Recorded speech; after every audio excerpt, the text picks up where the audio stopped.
Hello friends, welcome to Nandu Pooja YouTube channel. இன்றைக்கி நம்ம பார்க்க போகிற டிஷ் வந்து வெஜ் புலாவ். ஈஸியாக டேஸ்டியாக 10 மினிட்ஸில் வெஜ் புலாவ் எப்படி பண்ணுறதுன்னு நான் ஆல்ரெடி ஒரு ஷார்ட்ஸ் வீடியோ போட்டிருந்தேன். அதோட லென்த் வீடியோ தான், டீட்டெயிலாக பார்க்கலாம் வாங்க. ஃபஸ்ட்டு நான் எடுத்துக்கிறது நல்லெண்ணெய் எடுத்துக்கிறேன். நல்லெண்ணெயும் சொல்லுவாங்க, எள்ளெண்ணெயும் சொல்லுவாங்க. உங்கள் ஊரில் எப்படி சொல்லுவாங்கன்னு சொல்லிட்டு கீழே கமெண்ட் பண்ணுங்கள். பிரியாணி லீஃப் 2 போட்டுக்கோங்க. பட்டை, லவங்கம். நான் எல்லாத்துக்கூட சப்டைட்டிலும் கீழே கொடுக்குறேன். இங்கிலீஷில் கூட சப்டைட்டில் இருக்குது, அதை கூட நீங்கள் பாருங்கள். ஓகேவா? நெக்ஸ்ட்டு சோம்பு கொஞ்சம் ஆட் பண்ணிக்கோங்க. ஆட் பண்ணிவிட்டு நல்லா செவக்க வறுக்கட்டும். நல்லா ப்ரௌனிஷாக ஆகிற வரைக்கும் நல்லா ஃப்ரை பண்ணிக்கோங்க. நெக்ஸ்ட்டு கறிவேப்பிலை கொஞ்சம் போட்டுட்டு ஆனியன், நம்ம சாப் பண்ணி வச்ச ஆனியனை வந்து ஆட் பண்ணிக்கோங்க.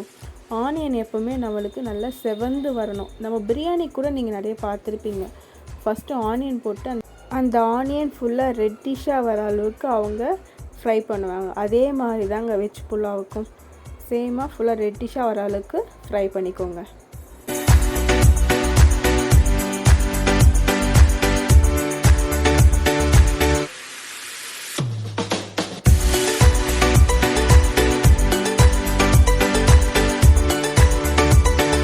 பாருங்கள் எவ்வளோ செவக்க வறுத்துருக்கோன்ட்டு. நெக்ஸ்ட்டு தக்காளி ஆட் பண்ணிக்கோங்க. ஆட் பண்ணிவிட்டு நல்லா இதையும் சேர்த்து ஃப்ரை பண்ணுங்கள்.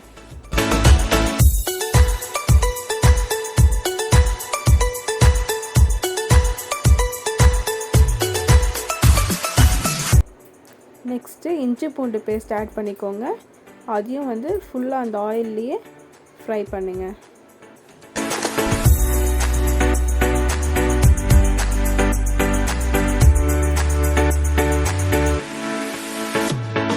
நெக்ஸ்ட்டு பச்சை மிளகா, ஒரு 6 பச்சை மிளகா போட்டுக்கோங்க.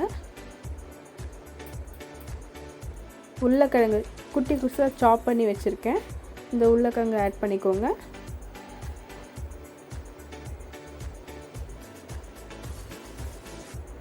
நெக்ஸ்ட்டு கொடை மிளகாயும் சின்னசாக கட் பண்ணி வச்சுருக்கேன், அதையும் ஆட் பண்ணிக்கோங்க. ஃபுல்லாக நல்லா வறுத்துக்கோங்க, ஃப்ரை பண்ணுங்கள். எந்த அளவுக்கு உங்களுக்கு அது ஃப்ரை ஆகுதோ அந்த அளவுக்கு தாங்க டேஸ்ட் வரும்.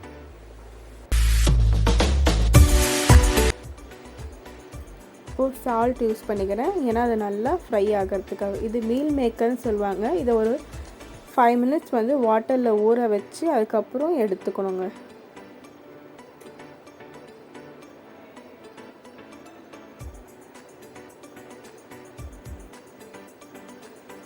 தயிர் யூஸ் பண்ணிக்கோங்க.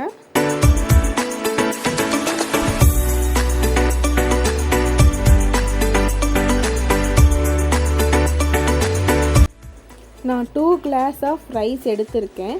அதனால் நான் 3.5 கிளாஸ் ஆஃப் வாட்டர் யூஸ் பண்ணுறேன். நீங்கள் சப்போஸ் 1 கிளாஸ் ஆஃப் ரைஸ் எடுத்திங்கன்னா 2.5 கிளாஸ் ஆஃப் வாட்டர் எடுத்துக்கோங்க. அந்த மெஷர்மெண்ட்டுக்கு நீங்கள் செஞ்சிங்கன்னா கரெக்டாக பதமாக இருக்கும்.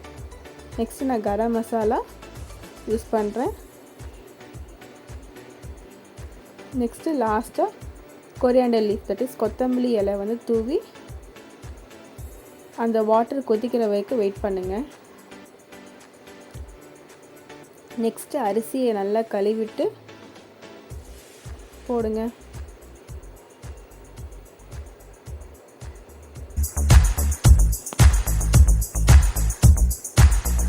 ரெண்டு விசில் வரணும். 2 விசில் வந்ததுக்கப்புறம் நீங்கள் ஓப்பன் பண்ணி பார்த்தீங்கன்னா வெஜ் புலாவ் ஈஸியாக டேஸ்ட்டாக ரெடி பண்ணிடலாங்க. ஜஸ்ட் 10 மினிட்ஸ் ரெடி பண்ணிடலாம். என்னோடய சேனல் பிடிச்சிருந்தா உங்கள் சப்போர்ட் பண்ணுங்கள். என்னோடய சேனல் ரொம்ப சின்ன சேனல் தான். நான் ஃபோன் மூலமாக தான் இந்த ஷூட்டே பண்ணுறேன். உங்களுக்கு இது பிடிச்சிருந்தா உங்களோட சப்போர்ட் பண்ணுங்கள், லைக் பண்ணுங்கள் அண்ட் ஷேர் பண்ணுங்கள். தேங்க்யூ. Audio Jungle.